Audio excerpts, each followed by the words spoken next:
Hey, what's up guys? Soldier Knows Best here. So I think I have the new Google Pixel 4 inside of this box. I'm not 100% sure, but I would probably bet my iPhone 11 Pro on that. Don't take me up on that. But anyway, let's go ahead and get inside of this box to see if I am correct.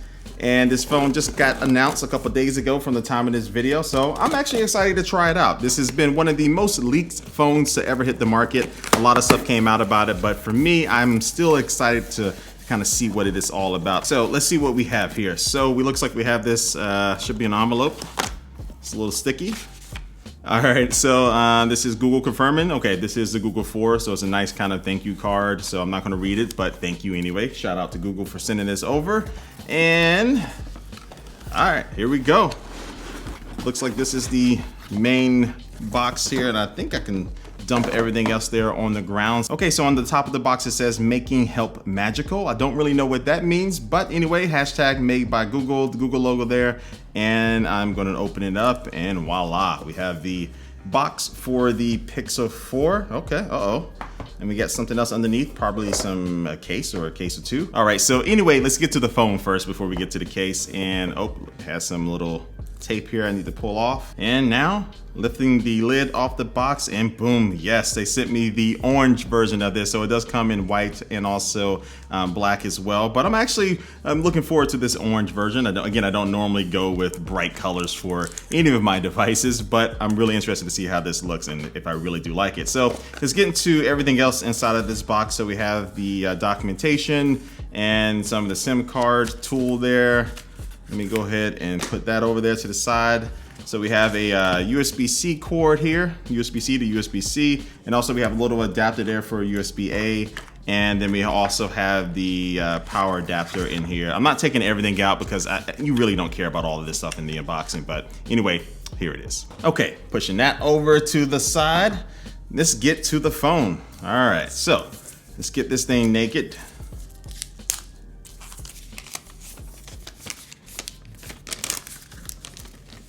Okay, so it's nothing like opening up a phone for the first time and just getting that plastic off of it. I mean, it never gets old. And so just my first impressions of the look and feel of the phone, the orange is definitely not, you know, kind of Michelangelo orange there as far as his bandana. I don't know why I use that for a comparison, but you know, it's not really like super orange. It looks more like a peach color. But I do like on the sides of the phone that it is matte black and has a nice feel to it. Kind of feels like the back of the iPhone 11 Pro. It feels slightly textured, and so it should be a nice grip. And also on the right-hand side, you'll find the power button, which is a lighter color of, I'm assuming that's supposed to be orange too, but it's definitely a lighter color of that. And then also below that, you'll find the volume controls. And on the left-hand side, you'll find the SIM card tray. On the bottom, we have the USB-C port.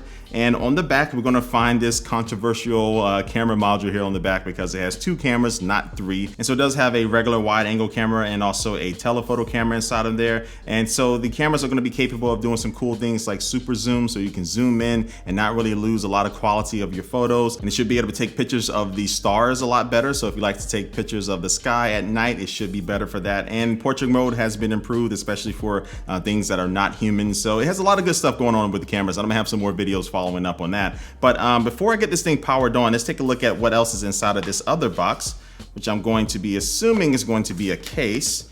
And we can go ahead and get that on here. And we got some more tape to take off. All right, boom, got that off. Okay, all right. So they have, looks like one of their fabric cases here. So this case feels good. Let's go ahead and plop this on the back of the phone so it matches the color of the back of the phone. And okay, I'm liking it. Yeah, it feels good, but I usually like the cases coming from Google, so I may go for maybe like a plain black one or something like that. But yeah, the feel of it does feel nice. So anyway, let me go ahead and get this case back off of it because I just want to kind of show off the regular color of the back of the phone. And I'm pinching the heck out of my finger to do that.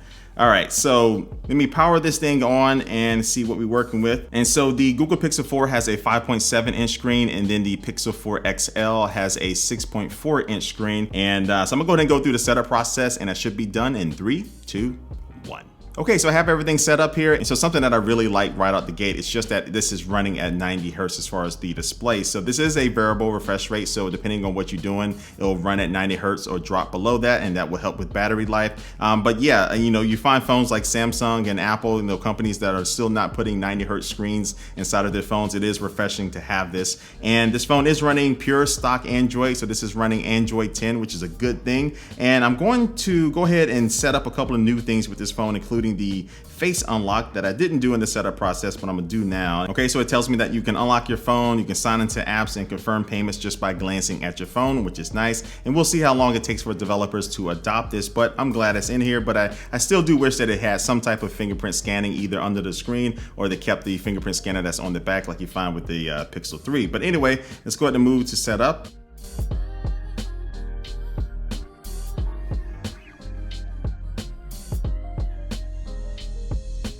So now I can use this for unlocking my phone, yada, yada, yada, and I'm choosing to have it skip my lock screen. So let me see how this works. Okay, not too bad. It's speedy. Cool. Yeah.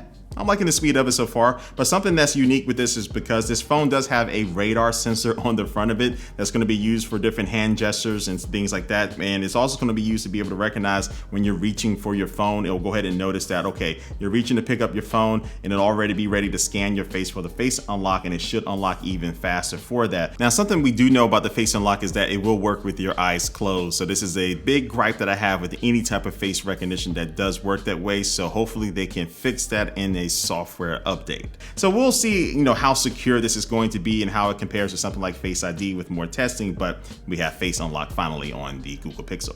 And so I think that's all I want to show you right now for this unboxing video. I have a lot more content to make with this phone, especially testing out the cameras. And I'm gonna throw up a couple of pictures that I took with this phone after I recorded this video. So hopefully they look good. I'm pretty sure they do. And I'll test out the videos. I'll test out everything with the software and really give my kind of first take on this phone very soon. So make sure you do subscribe to me here on YouTube. Also leave a comment down below and let me know what you think about this phone. And like always, I do want to thank you for watching this video, and I will catch you later. Peace.